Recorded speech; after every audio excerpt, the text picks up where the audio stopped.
Well, hi YouTubers. Okay, I am back with the Physics of 100 books. I've got about 11 books to review and going through them slowly. And so, let's crack on with this. Velvet by Mary Hooper. When spirits speak, the living must listen. Let me read the blurb, okay? Velvet is an orphan. He struggles to make ends meet by working in a steam laundry, where the work is backbreaking and exhausting. So when she attracts the attention of the glamorous, clairvoyant Madame Savoya, she cannot believe her good fortune. Raised to the status of lady's maid, Velvet is given elegant clothes to wear and brought to live in a grand house in London. But the longer she works for Madame Savoya, the more she discovers about the mysterious world of spiritual medium. And Velvet soon realises that her employee is not quite what she seems, and that this knowledge could put her very life in danger. Interesting book. Interesting book. Now, first of all, I will give Mary Hooper full respect for her research in Victorian literature. It is very much structured like a Victorian novel. Chapters begin like chapter 5, in which a terrible disaster leads to a very surprising outcome. Okay? That is very similar to books like Dickens, or the contemporary fiction like that.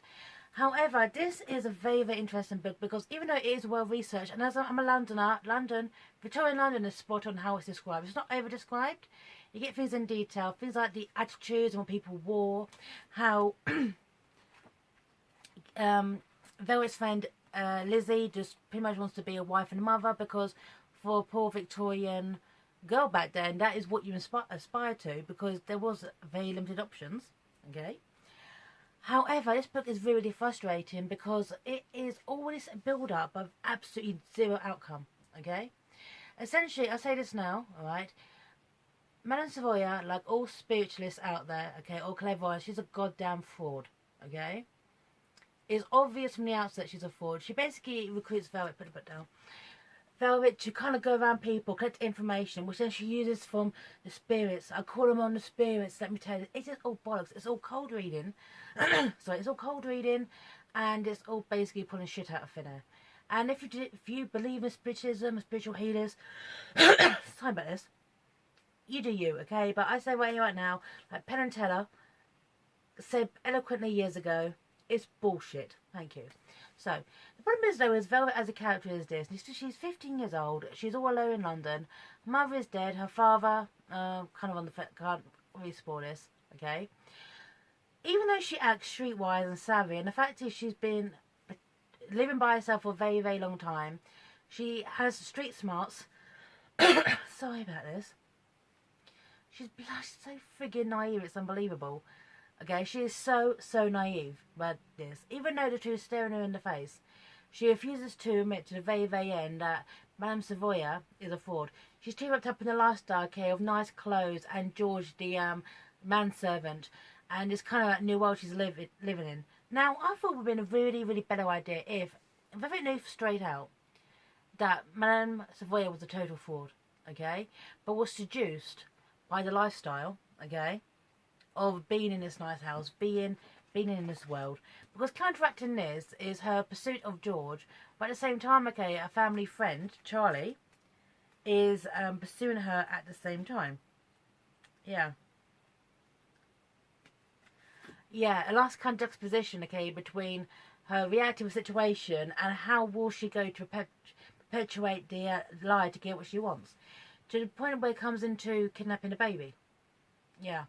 There's all this build-up with a 0-0 outcome. However, the author has a really, really good grasp of the English language.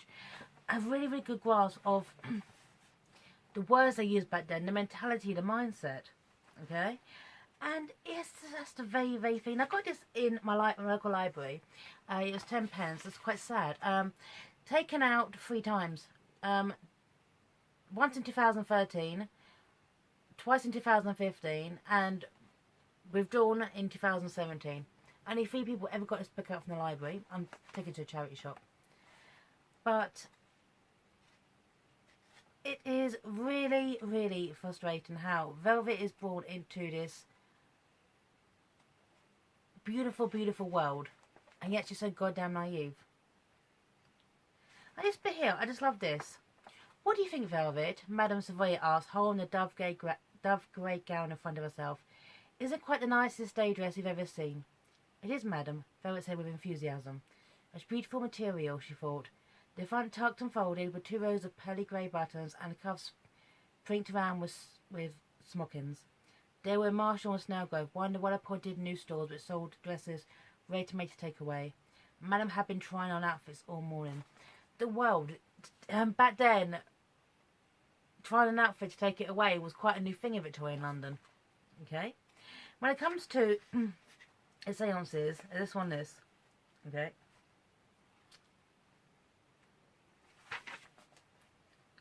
This is doing a seance, okay? The 3 figures sat immobile for some moments, where Madam's breathing grew stronger and more laboured, and the haunting lace fissure at the bodice of her gown rose and fell. After 2 or 3 minutes, Madam said in a deep female voice quite unlike her own, "I am here. I have come." "Mother," Miss Lilac cried, a hand to her mouth. "Mother, dearest." "Really, Esther," said the deep voice, "I hope you haven't called me back for some trivial matter." "No, I merely wanted reassurance that you're quite content," Miss Lilac said, trembling all over. There came a snort from Madam, or the one who was occupying her body. "I trust and pray," Miss Lilac began nervously, "that you've quite forgiven me for placing you in Runnymede." There came no reply from her mother, so she went on in a rush. "I just didn't feel I could cope any longer, and you see I tried and tried.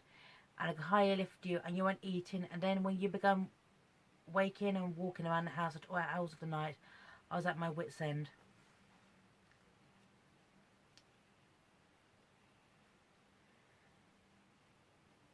"To think that you can cope with one old lady, pish. I decided you'd be better off in Runnymede with proper care and a nurse on call every moment of the day and night." "You wanted to be rid of me, you mean?" "Mother, no." See, Madame Savoya basically takes in these women, people who've lost everything, tries to extort them for money. This storyline here, okay, is the jewels that this lady will wear must be sold. And instead of being given to Runnymede, which is what this lady wants, okay, given to spiritualism, given to a spiritualist, houses to be sold, or transferred in people's names. It's absolutely ridiculous. And the sad thing is people still fall for it today, and that's even sadder. Okay, so I liked this book, but I found it so frustrating due to the fact that Velvet was so goddamn naive. Yeah, Seven Eyes a problem. It's a good book, but it's just always built up with no outcome, and I found the ending so anticlimactic. It was unbelievable. It came out in 2011 and published by Bloomsbury, but if you're looking for an introduction to Victorian fiction, I do actually recommend this, because even if the storyline needed some work, the actual world itself is pretty sound, if you understand. So, short review, but a sign off here. But anyway, son of her YouTubers, take care. Bye now.